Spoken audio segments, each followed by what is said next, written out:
नमस्कार दोस्तों। आज हम करंट अफेयर के अगले सेशन पर हैं, जहां हम डेली करंट अफेयर में आज हम बात करेंगे लेटेस्ट करंट अफेयर की, जो अगले 24 से 48 घंटे के बीच का है। इसमें सबसे पहला यहां पर है कि भारत के वित्त मंत्रालय में नए राजस्व सचिव के रूप में किसे नियुक्त किया गया है।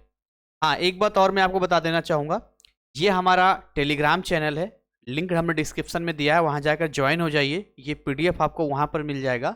इसके साथ ही जॉब से संबंधित जितने भी अपडेट होते हैं वो इस चैनल पे, और बहुत सारे आपके पाठ्यक्रम और कंटेंट जो आपके क्वेश्चंस हैं या पीवाईक्यू हैं, हम टेलीग्राम में प्रोवाइड करते रहते हैं। तो यहाँ आपको बहुत लाभ मिल सकता है। तो यहाँ भारत के वित्त मंत्रालय में राजस्व सचिव के रूप में किसे नियुक्त किया गया है? अमित अग्रवाल, विनीत जोशी, अरुणीश चावला या नीरजा शेखर। देखिए, अरुणीश चावला को अभी भारत के वित्त मंत्रालय में नए राजस्व के रूप में नियुक्त किया गया है। कौन है ये, मैं आपको बता देना चाहूंगा। देखिए, यही है अरुणीश चावला, और ये वित्त मंत्रालय के अंतर्गत राजस्व विभाग में इनकी नियुक्ति की गई है। यह जो विभाग होता है वो केंद्र सरकार के लिए बेसिकली क्या करता है? राजस्व संग्रह करता है। जैसे पहले राजा महाराजाओं में देखते थे कि टैक्स लिए जाते थे जनता से, ताकि पैसे आएंगे तभी उससे आगे बात होगा, तो टैक्स से ही तो देश चलता है ना। तो सेम फंडा यहाँ पर आपको बता रहे हैं यहाँ पे, ठीक है। और यहाँ पर क्या है, अरुणीश चावला क्या है, यहाँ पे एक आईएएस अधिकारी भी रह चुके हैं। उन्होंने पिछली भूमिकाओं में भी वित्तीय नीति जो भी बना या योजनाओं के कार्यान्वयन हुआ या प्रशासनिक सुधार में बहुत ही अच्छा काम किया है। अब देखिए, इससे क्या प्रभाव होगा। प्रभाव एक ये होगा कि जो टैक्स में सुधार होगा बहुत तेजी से होगा। आज भी बहुत सारी चीजें हैं जो सुधार की जरूरत है टैक्स में। इसके अलावा जीएसटी कलेक्शन में और भी ट्रांसपेरेंसी बनाए जाएंगे। टैक्स पेयर्स और आसान तरीके से टैक्स को दे पाएंगे। अब आज की डेट में क्या, अगर किसी को टैक्स देना है तो उसकी वेबसाइट पे जाना होता है और बहुत सारे प्रोसेस को फॉलो करना होता है। वो सीए से कॉन्टेक्ट करते हैं, उसके लिए उन्हें पे करना होता है, तब जाकर वो टैक्स दे पाते हैं। बट अगर ये हैं, हम उम्मीद करते हैं कि ये और उसको आसान बनाएंगे, जिससे कि कोई भी बहुत आसान तरीके से टैक्स दे पाएगा। अगला सवाल यहाँ पर है, आईसीसी पुरुष टेस्ट में गेंदबाजी रैंकिंग में 904 रेटिंग पॉइंट्स हासिल करने के वाले पहले भारतीय गेंदबाज कौन बने? अनिल कुंबले, हरभजन सिंह, जसप्रीत बुमराह या रविचंद्रन अश्विन। तो जसप्रीत बुमराह जो हैं, ये वो क्रिकेटर हैं जिनका आपने देखा है कि इनकी यॉर्कर है या सटीक गेंदबाजी है, बहुत ही फेमस है ये, और इसके लिए बहुत ही उपलब्धि भी इन्हें मिली है। और भारतीय क्रिकेट इतिहास में एक नई ऊंचाई इन्होंने पाया है। बुमराह ने 2023 के एशिया कप और वर्ल्ड कप में भी बहुत अपना अच्छा खेला था। इसके अलावा अगर मैं इनके बात करूं तो ये गुजरात से ताल्लुक रखते हैं और मुंबई इंडियंस के लिए आईपीएल खेलते हैं। प्रभाव क्या रहेगा? देखिए, अगर कोई भी टीम का प्लेयर अच्छा खेलता है तो पूरे टीम को हिम्मत मिलती है। इससे क्या होगा, भारतीय टीम को एक कॉन्फिडेंस यानी आत्मविश्वास को बढ़ाएगा, और जो भी युवा गेंदबाज हैं वो इंस्पायर्ड होंगे कि हमें भी अच्छा खेलना चाहिए, हमें भी अच्छा करना चाहिए। भारत का टेस्ट क्रिकेट में दबदबा रहेगा और मजबूत रहेगा। तो ये कुछ चीजें हैं जो बहुत ही फेमस है। इसके बारे में हम क्या बताएं इनके बारे में। नेक्स्ट, भारत में सुशासन दिवस किस पूर्व प्रधानमंत्री की जयंती पर मनाया जाता है? इंदिरा गांधी, राजीव गांधी, अटल बिहारी वाजपेयी या जवाहरलाल नेहरू। देखिए, सुशासन की जब हम बात करते हैं तो इसमें जो भी आप देख पा रहे हैं प्रधानमंत्रियों के नाम हैं, उनमें अटल बिहारी वाजपेयी के सम्मान में, अटल बिहारी वाजपेयी के जयंती पे यहां पर सुशासन दिवस मनाया जाता है। कब मनाया जाता है सुशासन दिवस, इसका पूरा हम आपको बताते हैं। यहां पर सुशासन दिवस हर साल 25 दिसंबर को मनाया जाता है। कब मनाया जाता है? 25 दिसंबर को सुशासन दिवस मनाया जाता है। और आप सभी जानते हैं कि जो अटल बिहारी वाजपेयी हैं, बीजेपी के एक प्रमुख नेता थे, भारत के 3 बार प्रधानमंत्री बन चुके हैं, और 2015 में उन्हें भारत रत्न से सम्मानित भी किया गया है। अच्छा, ये सुशासन दिवस जो मनाया जाता है, इससे क्या प्रभाव होगा? देखिए, प्रशासन में जवाबदेही होगी, पारदर्शिता को बढ़ावा मिलेगा, और युवाओं को सुशासन के प्रति जागरूकता बढ़ेगी। सुशासन मतलब अच्छा शासन, किसके लिए? प्रजा के लिए, जनता के लिए, ठीक है। आगे बात करते हैं अगले सवाल पे। हाल ही में किस राज्य में जल जीवन मिशन के लिए सबसे अधिक धनराशि आवंटित की गई है। देखिए इसमें जो राज्य के नाम लिखे हैं सबसे पहले मैं आपको बता देता हूं, उत्तर प्रदेश, बिहार, मध्य प्रदेश और राजस्थान। तो जो सबसे ज्यादा पैसा दिया गया है किस राज्य में जल के लिए, वो आपका है बिहार। बिहार में एक क्या बोलते हैं, जल नल योजना, हर घर, क्या बोलते हैं, हर घर योजना, हर घर योजना से एक तरह से दिया गया है। और यहां पर जैसे गंगा वाटर को घर तक पहुंचाया गया है यहां पे। तो जल जीवन मिशन के तहत बिहार को सबसे अधिक फंड इसलिए आवंटित किया गया क्योंकि राज्य में ग्रामीण क्षेत्रों में पानी की कमी बड़ी गंभीर है। प्रभाव क्या है, इससे पानी की समस्या अपनी दूर हो जाएगी, और जब पानी की समस्या दूर होगी तो ऑब्वियस सी बात है जो बीमारियां गंदे पानी से हो रही थी या जल जनित रोग हो रहे थे उसमें भी कमी देखने को मिलेगी, और स्थानीय रोजगार भी इससे बढ़ावा मिलेगा। ऑब्वियस सी बात है कोई प्रोग्राम आता है, कोई फंड आता है, उसमें कुछ लोग होंगे जो बिहार के ही होंगे, उसमें काम करेंगे, उनको सैलरी मिलेगी, तो रोजगार भी यहाँ पर मिलेगा। आगे बात करते हैं नेक्स्ट, आईसीसी पुरुष चैंपियन ट्रॉफी 2025 की मेजबानी कौन सा देश करेगा? तो देखिए पाकिस्तान जो है ये आईसीसी चैंपियन ट्रॉफी 2025 की मेजबानी करेगा, और पूरे 29 साल बाद ये करने वाला है। यानी आज से 29 साल पहले जो है इसने एक मेजबानी की थी, अब 29 साल बाद जो है फिर से एक आईसीसी टूर्नामेंट की मेजबानी कर रहा है। लास्ट टाइम कब किया था? 1996 में किया था। यहाँ पे प्रभाव क्या रहेगा? देखिए एक तो खेल पर्यटन के माध्यम से पाकिस्तान को आर्थिक लाभ होगा। इसके अलावा अगर मैं बात करूं तो भारत पाकिस्तान जो क्रिकेट संबंधों पर ध्यान दे पाएगा। हालांकि क्रिकेट का, खेल का एक अपना संबंध होता है, और राजनीतिक का अपना संबंध होता है, व्यापार का अपना संबंध होता है, और बॉर्डर पर एक अपना संबंध होता है। तो ये सारी चीजें अलग अलग होती है, पर ठीक है संबंध थोड़ा सा फोकस होगा यहाँ पे। हाल ही में किस भारतीय शहर ने स्मार्ट सिटी अवार्ड 2024 जीता है? भोपाल, इंदौर, सूरत और बेंगलुरु, और सही जवाब है इंदौर। अगर मैं इंदौर की बात करूं यहाँ पे, तो इंदौर ने प्रशासनिक सेवाओं, कचरा प्रबंधन और स्मार्ट तकनीकों का पूरा पुरस्कार जीता है। इसका प्रभाव यह है कि इंदौर से बाकी शहर भी प्रेरणा लेंगे और इंदौर के लिए नई निवेश संभावनाएं खुलेगी। ऑब्वियस सी बात है जब कहीं साफ सुथरा जगह है उसको सम्मानित किया जा रहा है, तो जो इन्वेस्टर होंगे वहां पर जाएंगे। आपको पैसा इन्वेस्ट करना, आप एक बिजनेसमैन है तो ऑब्वियसली आप वहां पर पैसा इन्वेस्ट करेंगे जहां आपको सेफ लगेगा, और ये पूरी तरह से सेफ है, एकदम नेट एंड क्लीन है, तो कोई दिक्कत नहीं है यहाँ पर। नेक्स्ट, भारत में हर वर्ष वीर बाल दिवस कब मनाया जाता है? 23 दिसंबर, 25 दिसंबर, 26 दिसंबर या फिर 27 दिसंबर? तो 26 दिसंबर को वीर बाल दिवस मनाया जाता है। और अगर हम बात करें यहाँ पे गुरु गोविंद सिंह के पुत्रों की बात करें, इन्होंने प्राण त्याग दिए हैं। इनके जो साहबजादे थे, इनके जो पुत्र थे, इनके बेटे थे, उनकी कुर्बानी तक दे दी अपने धर्म की रक्षा के लिए। तो जो छोटे पुत्र थे साहिबजादे ने धर्म की रक्षा के लिए अपने प्राण निछावर कर दिए, उनकी याद में यह दिन मनाया जाता है। तो साहिबजादे बाबा जोरावर सिंह 9 वर्ष और बाबा फतेह सिंह 7 वर्ष। मुगल शासक औरंगजेब ने उसकी हत्या का आदेश दिया था, उनकी हत्या का। प्रभाव ये होगा, इसलिए होता है कि युवाओं में बलिदान और साहस की भावना जगेगी कि ठीक है, एक होता है ना कि भाई हम भी अपने धर्म की रक्षा के लिए रहेंगे, और इससे एक हिम्मत, हौसला मिलता है, एक मोटिवेशन मिलता है। आगे बात करेंगे यहाँ पर, हाल ही में किस राज्य ने ई गवर्नेंस के लिए डिजिटल इंडिया अवार्ड 2024 जीता है? कर्नाटक, केरल, महाराष्ट्र, तमिलनाडु। तो केरल ने जीता है, और बड़ी दिलचस्प बात यहाँ पर है कि केरल ने नागरिक सेवाओं को डिजिटलीकरण में उत्कृष्टता के लिए पुरस्कार जीता है। मतलब हर नागरिक तक यहाँ हर चीज डिजिटलाइजेशन हुआ है, यहाँ पर एवरीथिंग यहाँ पर हुआ है, और इसीलिए इसको मिला है। ई गवर्नेंस को अपनाने वाले राज्यों में इससे वृद्धि होगी, ज्यादा से ज्यादा लोग ई गवर्नेंस को अपना पाएंगे, नागरिकों को सेवाएं तेज और आसान तरीके से मिलेगी। वैसे भी आप इंटरनेट की समस्या तो है नहीं देश में। अगला सवाल, 86 सीनियर राष्ट्रीय बैडमिंटन चैंपियनशिप 2024 में पुरुष एकल खिताब किसने जीता? मिथुन मंजुनाथ, एम रघु, संस्कार सरस्वत या आयुष अग्रवाल? तो इसमें जो सही जवाब है मिथुन मंजुनाथ। कौन है ये, इनके बारे में जरा जान लेते हैं। ये हैं अपने मिथुन मंजुनाथ।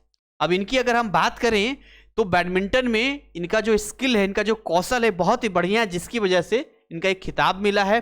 बैडमिंटन को और लोकप्रियता मिलेगी और युवा खिलाड़ियों को नेशनल लेवल पे खेलने का प्रेरणा मिलेगा। नेक्स्ट, हाल ही में किसे मिजोरम का राज्यपाल नियुक्त किया गया है? नीरजा शेखर, जनरल मतलब डॉक्टर विजय कुमार सिंह जो सेवानिवृत्त हैं, अरुण कुमार मिश्रा, PS श्रीधरन, और सही जवाब है जनरल विजय कुमार सिंह सेनानिवृत्त। इनको यहां पर रखने के कारण है, देखिए सबसे पहली बात, ये भारतीय सेना के क्या रह चुके हैं, भारतीय सेना के आपके प्रमुख भी रह चुके हैं, प्रमुख भी हैं, और केंद्रीय मंत्री के रूप में भी ये काम कर चुके हैं। तो विजय कुमार सिंह भारत के पहले ऐसे सेना प्रमुख थे जिन्होंने रिटायरमेंट के बाद में केंद्रीय यानी सेंट्रल पॉलिटिक्स में कदम रखा। और हम उम्मीद ये करते हैं, क्योंकि आर्मी बैकग्राउंड से हैं, सेना प्रमुख हैं, तो मिजोरम में शांति व्यवस्था बनी रहेगी, विकास को बढ़ावा मिलेगा और पूर्वोत्तर मुद्दों को बेहतर तरीके से ये संभाल पाएंगे। हम यही उम्मीद करते हैं इनसे, क्योंकि ऑलरेडी ये सेना प्रमुख रहे हैं, तो इनसे बढ़िया बेहतर कैसे कौन जान सकता है मैनेजमेंट के बारे में। नेक्स्ट, अब बात करेंगे अंतर्राष्ट्रीय करंट अफेयर्स की, यहां पर हम बात करेंगे। और यहां पर देखिए, सीरिया में तख्ता पलट के बाद इजराइल ने कितने प्रतिशत सैन्य शक्ति नष्ट करने का दावा किया है?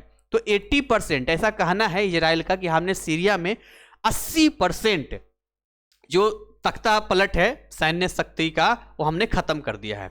इसके पीछे कारण है, मैं आपको बताता हूं क्या कारण है, उससे पहले ये जान लेते हैं। ये देखिए सीन देख लीजिए यहाँ पे, यानी इजराइल ने सीरिया में हाल ही में किए बड़े सैन्य अभियानों के बाद यह दावा किया है कि उसने सीरिया की 80% सैन्य शक्ति को नष्ट कर दिया है, और यह हमला सीरिया के सरकारी ठिकानों, हथियार डिपो पर केंद्रित था।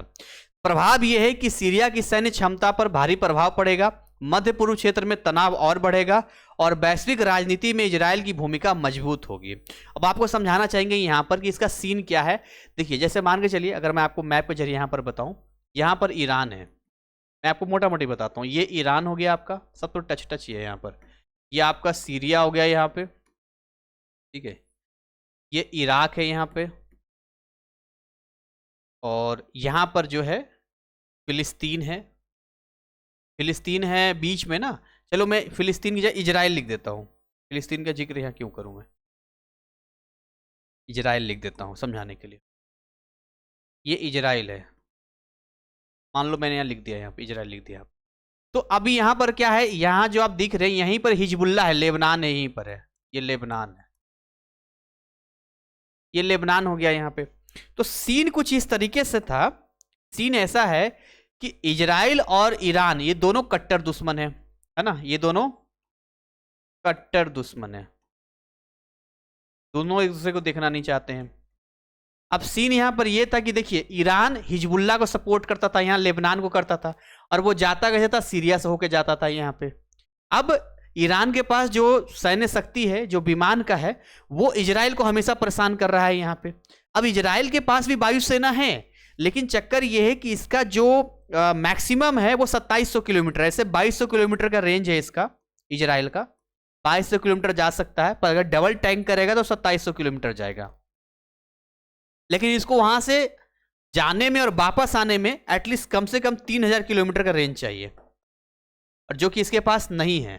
तो अभी प्रॉब्लम ये हो रहा था कि अगर इजराइल का सेना, वायुसेना यहां पर ईरान में जाता है, तो उसको जब बैक करना होगा तो वो ज़्यादा से ज़्यादा यहाँ तक रुक सकता है, सीरिया तक रुक सकता है, और सीरिया सबसे बड़ा कांटा था उसका। दूसरा ये कि ईरान को हिजबुल्ला को सपोर्ट करना है तो सीरिया से ही होकर वो जाता था, तो इजराइल इस वजह से रुका हुआ था। अब इजराइल ने क्या किया है, ईरान के अंदर जितना सैन्य ठिकाना सबको हटा दिया। अब आगे से एक तो हिजबुल्ला का कनेक्शन खत्म कर देगा ईरान का यहाँ पर, अब हिजबुल्ला इसको ज़्यादा परेशान नहीं कर पाएगा। दूसरा ये कि कल को इजराइल अगर इस पर हवाई हमला करता है तो अपने देश में आने की जगह यहीं पर आकर रुक जाएगा, तो जो इसका डबल टैंक भी लगाता है तब भी इसका काम हो जाएगा यहाँ पर। तो ये कुछ ऐसी चीज़ें हैं जो मैंने यहाँ पर आपको समझाई है। चलिए, इसलिए वो सीरिया के पीछे पड़ा हुआ है। नेक्स्ट आगे बात करते हैं। हाल ही में यमन के हुती विद्रोहियों ने किस देश पे ड्रोन हमले का दावा किया है?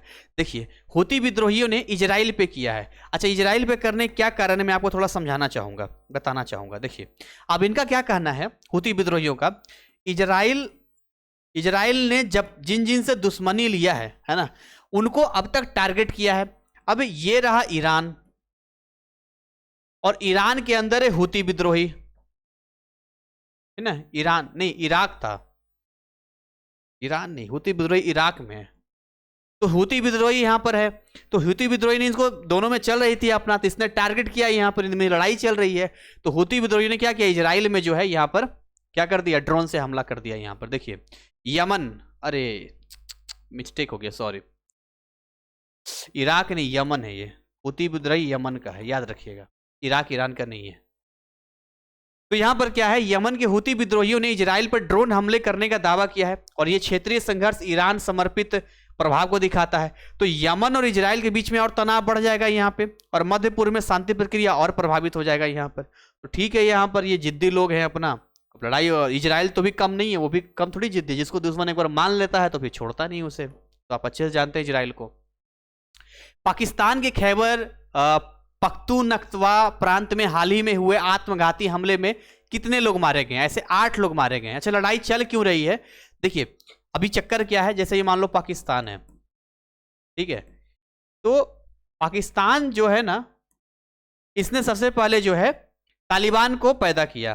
तालिबान को समझो एक तरह पूरा सपोर्ट किया, इसको पाला पोसा पूरा किया यहाँ पर। ये तालिबानी कहाँ गए? अफगानिस्तान, है ना, अफगानिस्तान में भी थे यहाँ पर। अब आपको पता है कि अफगानिस्तान में तख्ता पलट हुआ और तालिबानी शासन आ गया ना, जहां सरिया कानून है। तो अब जो पाकिस्तान के अंदर था टीटीपी, तहरीरे तालिबानी पाकिस्तान, तालिबान पाकिस्तान, टीटीपी हुआ। अब टीटीपी क्या चाहता है कि हम पाकिस्तान के अंदर तालिबान शासन लाएं, जो कि पाकिस्तान को मंजूर नहीं है, ठीक है। अब ये टीटीपी वाले क्या थे? अफगानिस्तान के अंदर थे, और पाकिस्तान ने क्या किया, इन पे इनके अड्डे पे अटैक कर दिया, हवाई हमला कर दिया। अभी कितना 26 तारीख को किया था ना, 26 दिसंबर को। उसके बाद से तो जो इनके बीच में लड़ाई चली है, धड़ाधड़ हालत खराब रखा है पाकिस्तान का। और खुद इनके अंदर जो बलूचिस्तान वाले लोग हैं वो अपना देश मांग रहे हैं अलग, वो भी इनके अगेंस्ट में है। तो इस तरीके से पाकिस्तान पूरा घिरा हुआ है यहाँ पे। तो लिखा है पाकिस्तान के खैबर पख्तूनवा में एक आत्मघाती हमले में 8 लोगों की जान चली गई। इस हमले का लक्ष्य सुरक्षा बलों के काफिले थे, टारगेट पाकिस्तानी सेना यहां पर थी, और पाकिस्तान ने आतंकवाद विरोधी अभियानों को तेज किया जाएगा, क्षेत्रीय स्थिरता पर नकारात्मक प्रभाव पड़ेगा। अभी पाकिस्तान के कोई क्या था, जनरल था, हाँ जनरल था या क्या था, उसको तालिबान उठा के ले गए थे, उसको वीडियो बना के भेजा था कि भाई जो तालिबान के जो लोग हैं ना पाकिस्तान के अंदर कैद, उनको आप छुड़ाओ, तभी हम इधर रिहा करेंगे। हाल ही में किस देश में मानवाधिकार उल्लंघन के मामले में संयुक्त राष्ट्र ने विशेष सत्र बुलाने की घोषणा की है? देखिए ये आपका म्यांमार है। म्यांमार में अस्थिरता चल रही है, म्यांमार में गृह युद्ध चल रहा है। मैं आपको बता रहा हूं म्यांमार में क्या चल रहा है, गृह युद्ध चल रहा है। अभी वहां पर कोई भी शासन टिक ही नहीं पा रहा है यहाँ पर। और म्यांमार किससे टच में है? बांग्लादेश। यहाँ बांग्लादेश का भी बॉर्डर आता है म्यांमार का। अब बांग्लादेश में आप जानते हैं अल्पसंख्यकों के साथ अत्याचार हो रहा है, तो म्यांमार का एक साइड हिस्सा है यहाँ पे, एक हिस्सा है यहाँ पे, वो जो है पहले बौद्ध धर्म के लोग थे जिन्होंने अपना ग्रुप बनाया था, वो बांग्लादेश के इस इलाके में कब्जा करना चाह रहे, मतलब जो भी है लगभग 274 किलोमीटर तक घेर लिया है यहाँ पर। और म्यांमार के अंदर अलग अलग टुकड़ों में बात करेंगे तो जो जिसके कब्जे में वही अपने आप को वहाँ का शासक मान रहा है। तो इसलिए जो है संयुक्त राष्ट्र जो यूएनए है ना, उसने एक सत्र बुलाया है कि चलो ये लोग आपस में कर रहे हैं तो हम भी इस पर नजर रखते हैं। ये देखिए ये हिसाब किताब है, यानी कि म्यांमार में सैन्य तख्ता पलट, उसके बाद बढ़ते मानवाधिकार उल्लंघन के मामलों के कारण संयुक्त राष्ट्र ने विशेष सत्र बुलाया है। म्यांमार में अंतर्राष्ट्रीय दबाव बढ़ेगा, लोकतंत्र समर्थक आंदोलन को बल मिलेगा, जो भी लोग यहाँ पर लोकतंत्र चाहते हैं। और क्या है, हाल ही में किस देश में नए संविधान को मंजूरी दी गई है? चिली में, ध्यान दीजिएगा, चिली में नए संविधान की मंजूरी दी गई है। चिली अपने जो पुराना संविधान है उसको चेंज कर रहा है, उसको बदल रहा है यहाँ पे, जो ज्यादा सामाजिक हो, आर्थिक न्याय पर हो, और चिली के नागरिकों के अधिकार मजबूत होंगे। यह निर्णय लैटिन अमेरिका के अन्य देशों के प्रेरणा बन सकता है। तो ये चिली की है यहाँ पर। अगला, अमेरिका ने हाल ही में किस देश के खिलाफ नए आर्थिक प्रतिबंध लगाए हैं? अब अमेरिका का कौन दुश्मन है आप अच्छे से जानते हैं भाई, चीन तो खैर है ही है, लेकिन मेन रूप से रूस है यहाँ पे। तो यहाँ पर रूस के खिलाफ उसने किया है, क्योंकि रूस यूक्रेन युद्ध के कारण अमेरिका ने रूस पे आर्थिक प्रतिबंध लगा दिया। ये कैसा प्रतिबंध होता है? आर्थिक प्रतिबंध का मतलब होता है कि आप यूरोपीय कंट्री से या बाकी जगह पे कोई व्यापार या बिजनेस नहीं कर पाएंगे, यानी कि आपको आर्थिक रूप से कमजोर किया जा रहा है यहाँ पे। और ये प्रतिबंध ऊर्जा क्षेत्र और सैन्य आपूर्ति को प्रभावित करेंगे। रूस की अर्थव्यवस्था पर दबाव बढ़ेगा और वैश्विक ऊर्जा बाजार अस्थिरता रहेगी। अभी देखिए एक नया न्यूज आया है जिसमें ये बताया गया है कि ये अपना रूस है और ये अपना यूक्रेन है ना।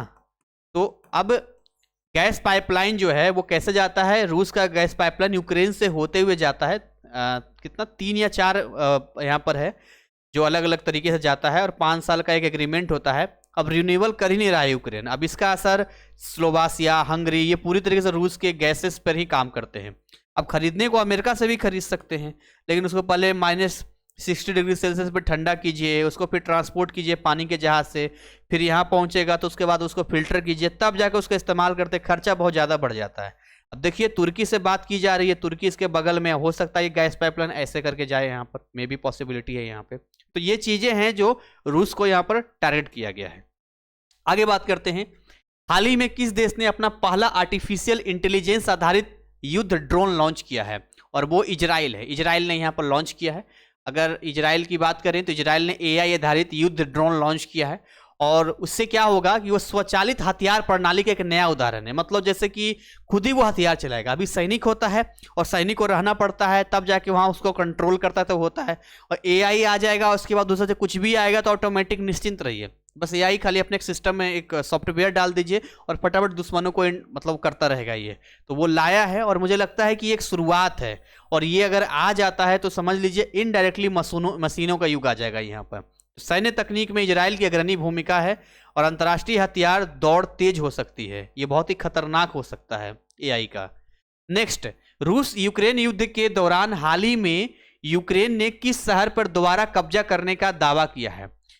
मारियुपोल, खेरसोन, डोनेरस्क या बखमुक्त? खेरसोन पे यूक्रेन ने फिर से कब्जा कर लिया है। ये देखिए खेरसोन का मैप मैं आपको यहाँ दिखाना चाहिए, खेरसोन का यहाँ पर मैपिंग है, ये वाला, ये, और ये यूक्रेन हो गया यहाँ पर। तो यूक्रेन ने खेरसोन पे फिर से कब्जा कर लिया है, और यह शहर जो है राजनीतिक दृष्टि से बहुत महत्वपूर्ण है। इससे क्या होगा कि यूक्रेन की मजबूती युद्ध में और बढ़ जाएगी, और रूस को पुनः हमले के लिए संसाधन जुटाने होंगे, क्योंकि ओवैसी इसने कब्जा कर लिया है। आगे बात करते हैं यहाँ पर, हाल ही में इराक में किस समूह के खिलाफ बड़ी सैन्य कार्रवाई की गई है?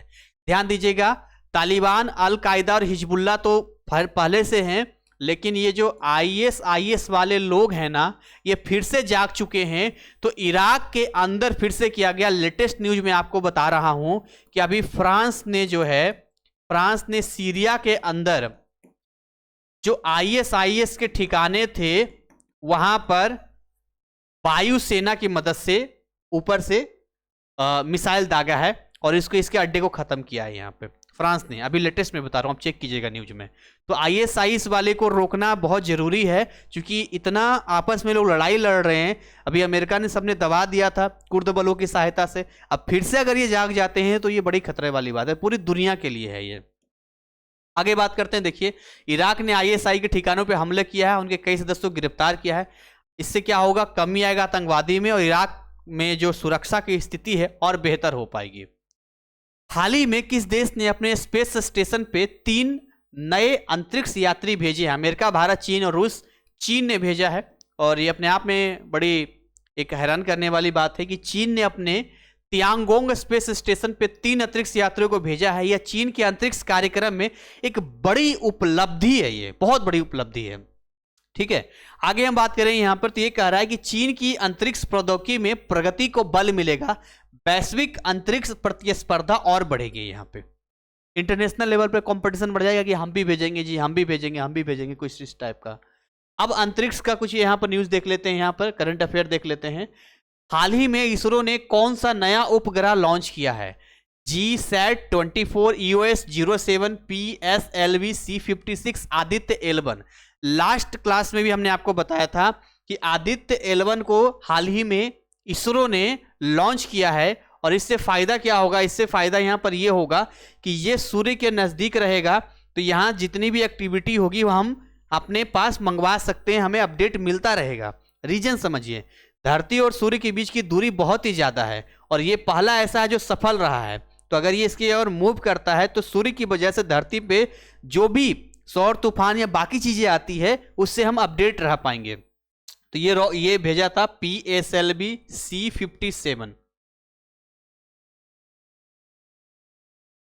C57 की मदद से भेजा था। 56 तो बाद में है। नया शोध लाएगा, भारत के अंतरिक्ष में मतलब प्रतिष्ठा बढ़ेगी भाई, और क्या अंतरिक्ष विज्ञान में। यह मिशन अंतरिक्ष पर्यावरण और सौर तूफानों को समझने में मदद करेगा। अगला सवाल, यूरोपीय अंतरिक्ष एजेंसी ने हाल ही में किस ग्रह पर पानी के साक्ष्य खोजने की घोषणा किया है? तो मंगल, शुक्र, बुध और नेपच्यून। तो मंगल ग्रह पर पानी की खोज की यहां पर बात की जा रही है। लेटेस्ट न्यूज अभी आया है कि नासा ने आपके चंद्रमा पर और मंगल ग्रह पर, फिलहाल चंद्रमा पर जो खनिज संसाधन है उसमें खुदाई करेगा, और वहां से खनिजों को धरती पर लाया जाएगा। अब उस पर कौन मालिक होगा, क्या होगा, अभी तक इस बारे में पूरी पुष्टि नहीं है, बट इतना यह है कि किसी भी देश का कोई ऐसा अधिकार या कोई पक्का नहीं कि मेरा है, लेकिन मे भी पॉसिबिलिटी है कि आने वाले समय में ऊपर भी लड़ाइयां हो सकती है। तो यहां पर जो है देखिए, यूरोपीय अंतरिक्ष एजेंसी ईसा ने मंगल ग्रह पर पानी की उपस्थिति के प्रमाण खोजे हैं और यह मंगल पर जीवन की संभावना का संकेत देता है। तो मंगल पर भविष्य के मिशनों की योजना बनेगी। यह शोध अंतरिक्ष विज्ञान में बड़ी उपलब्धि होगी। नासा ने हाल ही में किस ग्रह के लिए मिशन लॉन्च किया है? मंगल, शुक्र, बृहस्पति और यूरेनस। तो ये लोग मंगल और आपके चंद्रमा के लिए तो कर ही दिया है, अब ये शुक्र को भी नहीं छोड़ रहे हैं। शुक्र ग्रह के लिए भी ये कर रहे हैं काम। चल नहीं रहा है,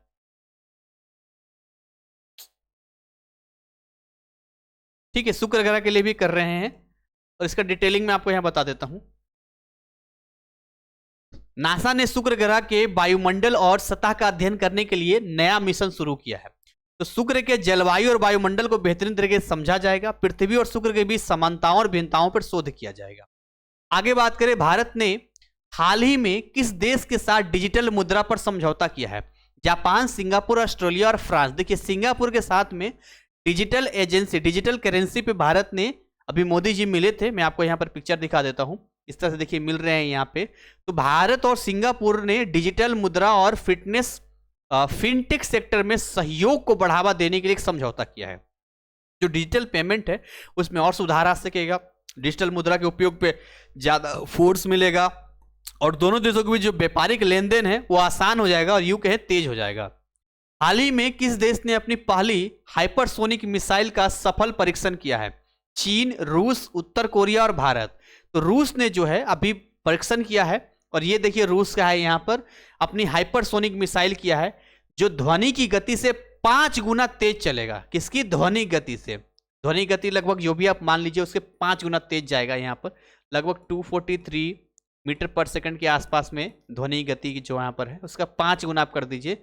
यह मिसाइल रणनीतिक और तकनीकी दृष्टि से अत्यधिक प्रभावी माना जाता है। अब ये हमें देखना होगा कि ध्वनि गति नॉर्मल हवा का बोला जा रहा है, किसका बोला जा रहा है, उसके हिसाब से कैलकुलेशन होगा। ये तो बहुत ही कम है, बहुत कम है, इतना स्लो थोड़ी ना होगा ये। प्रभाव क्या रहेगा? वैश्विक सैन्य प्रतिस्पर्धा तेज होगी। अगेन से वही कहेंगे, कंपटीशन बढ़ेगा कि उसके पास है तो मेरे पास भी होना चाहिए, मेरे पास क्यों नहीं है, ये नहीं है, वो नहीं है।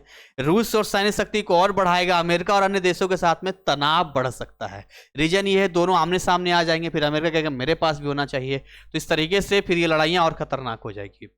हाल ही में कौन सा देश ब्रिक्स समूह का नया सदस्य बना है? ब्रिक्स बनाया क्यों गया इसको समझते हैं। देखिए, ब्रिक्स बनाया गया है ताकि अपने अपने देश की करेंसी को हम एक दूसरे देश के साथ में साझा कर सके, उसी से व्यापार कर सके। और सऊदी अरब, ईरान, मिस्र, ये तीनों के तीनों, हालांकि इसमें अर्जेंटीना भी है, इसके अंदर आपका इथियोपिया भी है, इजिप्ट भी है, ये सारे देश भी इसी के अंदर आते हैं यहाँ पे, ठीक है। और आपका एक क्या है, सऊदी अरब, इमारात, यूएई जो है ना, वो भी है।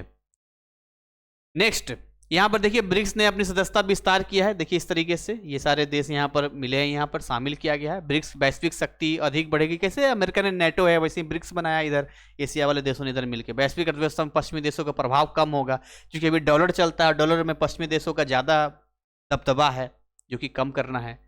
हाल ही में यूनेस्को ने किस भारतीय त्योहार को विरासत सूची में शामिल किया है? होली, ओणम, दुर्गा पूजा और दीपावली। देखिए, दीपावली नहीं, ना ही ओणम, ना ही होली, दुर्गा पूजा को यूनेस्को ने भारतीय त्योहार को विरासत के रूप में लिया है।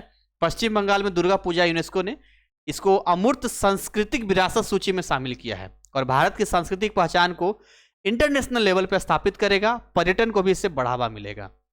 आगे बात करते हैं, हाल ही में किस देश ने डिजिटल गवर्नेंस इंडेक्स 2024 में शीर्ष स्थान प्राप्त किया है? और अभी आपने देखा था सिंगापुर के बारे में कि सिंगापुर ही है जिसने भारत के साथ भी किया था। तो ये सिंगापुर ऐसे नहीं डेवलप हो रहा है। सिंगापुर ने डिजिटल गवर्नेंस में अपने नागरिकों को आसान और प्रभावी सेवाएं प्रदान कर यह उपलब्धि हासिल की है। और बाकी देश भी सिंगापुर से प्रेरणा ले सकते हैं कि हमें भी ऐसा करना चाहिए। इंटरनेशनल लेवल पर सिंगापुर की एक साख बढ़ी है, क्रेडिट बढ़ा है ना, विश्वास बढ़ता है। किस देश में हाल ही में पहली बार इलेक्ट्रॉनिक गाड़ियों का सैन्य उपयोग शुरू किया गया है? चीन, अमेरिका, भारत या रूस? तो चीन में किया गया है। यहां पे आगे बात करेंगे, चीन ने जो है इलेक्ट्रिक गाड़ियों को अपने सैन्य अभियानों में शामिल कर लिया। सैन्य समझ रहे हो, लड़ाई झगड़े के अपने फोर्स में डाल दिया इलेक्ट्रिक गाड़ियों को। अब ये पर्यावरण संचालन में लागत दृष्टिकोण से एक बड़ा कदम है। इससे क्या होगा, एनर्जी कंजर्वेशन होगा, संरक्षित होगा। और साथ में हम यहाँ बात करें तो यह कदम देश प्रेरित करता है यहाँ पे, इस तरह से इलेक्ट्रिक गाड़ियाँ डाला। हालांकि हमारे भारत में भी आया है, लेकिन अभी उतना सक्सेसफुल नहीं है। अभी उसको चार्ज कीजिए बहुत ज़्यादा लफड़ा हो जाता है। उसके बाद आगे बात करेंगे, आपका ये सबसे आखिरी सवाल है कि हाल ही में भारत ने किस देश के साथ रणनीतिक रक्षा समझौता किया है? फ्रांस, अमेरिका, जापान या रूस? तो फ्रांस के साथ भारत ने जो है एक रणनीतिक यहां पर फैसला किया है, और भारत और फ्रांस ने रक्षा क्षेत्र में अपने सहयोग को बढ़ाने के लिए ऐसा किया है, रक्षा क्षेत्र में, ताकि अपनी मजबूती बना रहे। भारत को उन्नत रक्षा तकनीकों का लाभ मिलेगा यहाँ पे, दोनों देशों के बीच में सैन्य समझौता होगा यहाँ पे, और इस तरीके से ये हमारा कंप्लीट हो गया है। तो ऐसे ही करंट अफेयर हम आपके लिए लेकर आते रहते हैं, कुछ नई चीजें बताते हैं। आपने देखा कि इसको बताते बताते लेटेस्ट में जो घटना घट रही है वो भी हम आपको अपडेट देते रहते हैं। ये तमाम चीजें जो है आपके एग्जाम के लिए है, ताकि आप अपने एग्जाम में सही तरीके से इन करंट अफेयर्स को दे पाए। अब पहले क्या था, खाली क्वेश्चन आंसर था, लेकिन अब डिटेल भी यहाँ पर ला रहे हैं। अब ये वाला सेम नोट्स आपको टेलीग्राम पे मिल जाएगा, तो आप कभी भी उसको पढ़ेंगे तो आपको रिवीजन हो जाएगा, क्योंकि बहुत ही मेहनत लगता है इनको फिल्टर करने में, छांटने में। हम हर कोई नहीं तो नहीं ला सकते ना, हर चीज़ तो नहीं ला सकते, बट आपके एग्जाम के लिए जो इंपॉर्टेंट है हम वही लेकर आते हैं। तो इसी के साथ आज की सेशन को यहीं पर हम बाइंड अप करेंगे। उम्मीद करेंगे कि ये सारी चीज़ें आपके पास डिलीवर हुई होगी आपके दिमाग में, और आप लॉन्ग टाइम अपने एग्जाम तक इसको ध्यान रख पाएंगे। हमारी शुभकामनाएं आपके साथ है। Thank you so much again, wish you all the best. जय हिंद, जय भारत।